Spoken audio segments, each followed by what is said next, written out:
गुरु जी और समस्त मंचासीन और मेरे सामने बैठे हुए अग्रवाल समाज के समस्त हमारे महानुभाव, आप सबको सादर प्रणाम।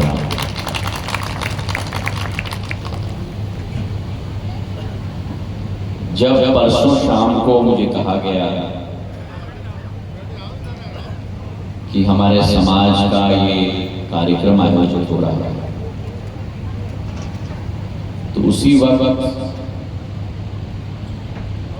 मैंने स्वीकृति प्रदान की कि अग्रवाल समाज का कार्यक्रम है तो मैं जरूर आप सबके समक्ष उपस्थित रहूंगा। जैसे अभी जितेंद्र जैन जी ने भी कहा,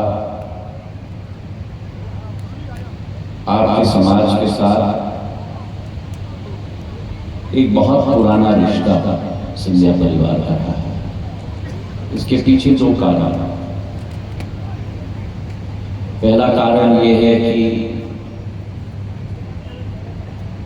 आप लोग महाराज अग्रसेन के वंशज हो, जिन्होंने आपके समाज को स्थापित किया।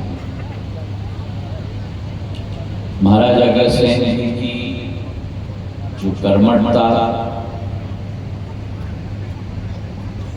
उनकी संकल्पना, दोनों क्षेत्र, एक अपने कुटुंब, अपने परिवार पर मेहनत और मशक्कत के आधार पर हमें बढ़ाना होगा, और उसी के साथ उससे ज्यादा महत्वपूर्ण आपके समाज के संस्थापक ने जो आपको सीख दी कि अपने जीवन में 100% समाज सेवा का कार्यक्रम महाराज अग्रसेन के वंशजों को जरूर करना चाहिए। और वही एक कड़ी सिंधिया परिवार के साथ आप लोगों को भी जोड़ती है, और सिंधिया परिवार को आपके साथ जोड़ती है, और आपको सिंधिया परिवार के साथ जोड़ती है। सिंधिया परिवार ने 350 साल का गौरवान्वित इतिहास में सदैव लोगों की रक्षा, समाज सेवा, इसमें प्राथमिकता दी। दूसरा कारण यह है कि जब उज्जैन में राजधानी बनी, जब ग्वालियर में राजधानी बनी, तब क्षेत्र के विकास और प्रगति में सिंधिया परिवार का जो मानचित्र बना था, उस मानचित्र को धरातल पे लाने में और उसे साकार करने में अगर किसी समाज की योगदान सबसे महत्वपूर्ण रही तो हमारे अग्रवाल समाज की सदैव रही।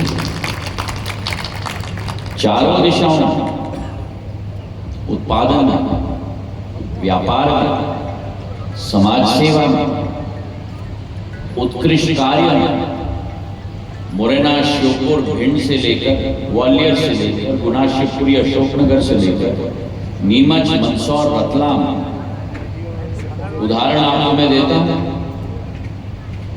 हमारे सकलेचा परिवार का। पूर्ण क्षेत्र में सदैव अग्रवाल समाज ने अपना योगदान क्षेत्र के विकास और प्रगति में सदैव दिया है। तो आज इस कार्यक्रम में उपस्थित होकर मैं अपने आप को सौभाग्यशाली मानता हूं। युवा युवती परिचय सम्मेलन, ये भी आप देखो समाज सेवा का एक ही माध्यम है, और उसी के साथ ऐसे कार्यक्रम से समाज भी एकत्रित होता है, समाज को भी मजबूती प्रदान होती है। और मुझे इस बात की बड़ी खुशी है सबसे ज्यादा कि आज इस कार्यक्रम में पुरुष अल्पसंख्यक बन गए हैं और महिलाएं बहुसंख्यक बन चुकी हैं।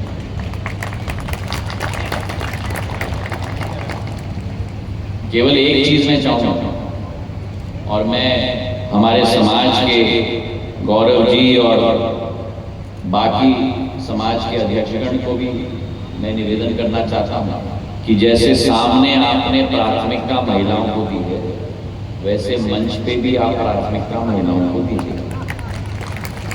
महिलाएं दूसरे पंक्ति में नहीं होनी चाहिए। यहाँ आगे तो बैठा दी, घर के अंदर आपके पास कोई चारा ही नहीं है, महिलाएं आगे पंक्ति में बैठती है, क्योंकि घर के अंदर जो होता है वो कोई बाहर दिखाता नहीं है। पर अगर सामने आपने महिलाओं को बैठा दिया है तो मंच पे भी जो महिलाएं मेरी द्वितीय पंक्ति में बैठी हैं उनमें से 2-3 को भी आगे पंक्ति में बैठाना है। महिला सशक्तिकरण का जमाना है। प्रधानमंत्री जी ने भी कहा है कि जब तक महिला को हम सशक्त करेंगे तभी भारत विकसित भारत बन पाएगा। और स्वयं सहायता समूह में भी हमारी महिलाएं इतनी जबरदस्त कार्य करती हैं। अभी अध्यक्ष जी और गौरव जी ने और देवेंद्र जी ने मेरा परिचय 2-3 महिलाओं से करवाया मंच पे, और बड़ा लंबा वर्णन किया। कोई महिला बहुत एक्टिव है समाज सेवा में, कोई महिला कार्यक्रम बहुत अच्छे से आयोजित करती है, पर परिचय देने के बाद उनको पीछे के लाइन में बैठा दिया। तो अगले बार मैं चाहूंगा कि मेरी महिला, अब आप थोड़े साइड में हो जाए तो मैं देख पाऊं। अगले बार मैं चाहूंगा कि मेरी महिलाएं पुरुषों का परिचय दें कि ये इस क्षेत्र में अच्छा काम करते हैं, इनसे आप मिलिए और महिलाएं हमारी प्रथम पंक्ति में आए। अगर अग्रवाल समाज में ये क्रांति आ जाएगी तो बाकी समाजों में भी ये क्रांति आ जाएगी। अगर मैंने किसी अल्पसंख्यक को की भावनाओं को ठेस पहुंचाया हो तो मैं माफी चाहता हूं, और बहुसंख्यक से मैं आशीर्वाद ग्रहण करना चाहूंगा। चुनावी माहौल है, मैं इतना ही कहूंगा कि मेरी प्राथमिकता सदैव शिवपुरी रही है, और उसका कारण यह है कि शिवपुरी के साथ एक हृदय का संबंध, सिंधिया परिवार की ग्रीष्मकालीन राजधानी शिवपुरी रही है। इस शिवपुरी को, शहर को मेरे पूर्वजों के द्वारा ही स्थापित किया गया है, और 17 साल निरंतर शिवपुरी के विकास और प्रगति के लिए मैं प्रयासरत रहा था। हमारी पानी की योजना हो, एनटीपीसी की इंजीनियरिंग कॉलेज हो, एनटीटीआई की कॉलेज हो, मेडिकल कॉलेज हो 190 करोड़ की, हमारे सड़कों की व्यवस्था हो, ग्वालियर से देवास की हाईवे की बात हो, कल श्योपुर और पोरी के लिए आरओबी 35 करोड़ की दे दी है, शिवपुरी के लिए नया हवाई पट्टी का आधुनिकीकरण का हवाई एयरपोर्ट अड्डा का भी मैंने स्वीकृति प्रदान कर दिया है। और ये विश्वास मैं आपको दिलाता हूं कि अगर आपका आशीर्वाद मेरे साथ रहा और आपका विश्वास मेरे साथ रहा तो मोदी जी का साथ, आपका विश्वास, सिंधिया का प्रयास और गुना शिवपुरी का 4 विकास, ये मेरा संकल्प है।